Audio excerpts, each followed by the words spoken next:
north, and the Sabbats are, consequently, celebrated at different times. While the book you are listening to only focuses on Mabon, it can be helpful to know how it fits in with the cycle as a whole. The winter solstice, also called Yule or midwinter, occurs when nighttime has reached its maximum length. After the solstice, the length of the days will begin to increase. Though the cold darkness is upon us, there is a promise of brighter days to come. In Wiccan lore, this is the time when the young solar god is born. In some neo-pagan traditions, this is when the Holly King is destined to lose the battle to his lighter aspect, the Oak King. Candles are lit, feasts are enjoyed, and evergreen foliage is brought in the house as a reminder that, despite the harshness of winter, light and life have endured. At Imbolc, the ground is just starting to thaw, signaling that it's time to start preparing the fields for the approaching sowing season. We begin to awaken from our months of introspection and start to sort out what we have learned over that time, while also taking the first steps to make plans for our future. Some Wiccans also bless candles at Imbolc, another symbolic way of coaxing along the now perceptibly stronger light. On the spring equinox, also known as Ostara, night and day are again equal in length, and following this, the days will grow longer than the nights. The spring equinox is a time of renewal, a time to plant seeds as the earth once again comes to life. We decorate eggs as a symbol of hope, life, and fertility, and we perform rituals to energize ourselves so that we can find the power and passion to live and grow. In agricultural societies, Beltane marked the start of the summer season.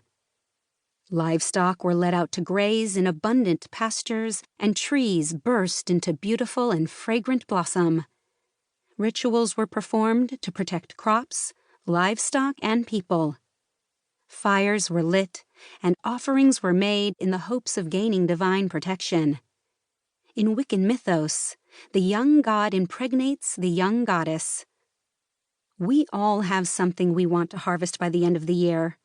Plans we are determined to realize, and Beltane is a great time to enthusiastically get that process in full swing. The summer solstice is the longest day of the year. It's also called Litha or midsummer. Solar energies are at their apex, and the power of nature is at its height. In Wiccan lore, it's the time when the solar god's power is at its greatest. So, paradoxically, his power must now start to decrease, having impregnated the maiden goddess who then transforms into the Earth Mother. In some neo-pagan traditions, this is when the Holly King once again battles his lighter aspect, this time vanquishing the Oak King. It's generally a time of great merriment and celebration. At Lunasa, the major harvest of the summer has ripened.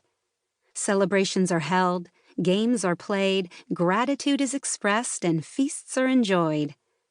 Also known as Lammas, this is the time we celebrate the first harvest. Whether that means the first of our garden crops or the first of our plans that have come to fruition. To celebrate the grain harvest, bread is often baked on this day. The autumn equinox, also called Mabon, marks another important seasonal change and a second harvest.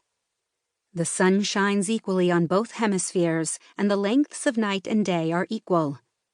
After this point, the nights will again be longer than the days. In connection with the harvest, the day is celebrated as a festival of sacrifice and of the dying god, and tribute is paid to the sun and the fertile earth. To the Celtic people, Samhain marked the start of the winter season.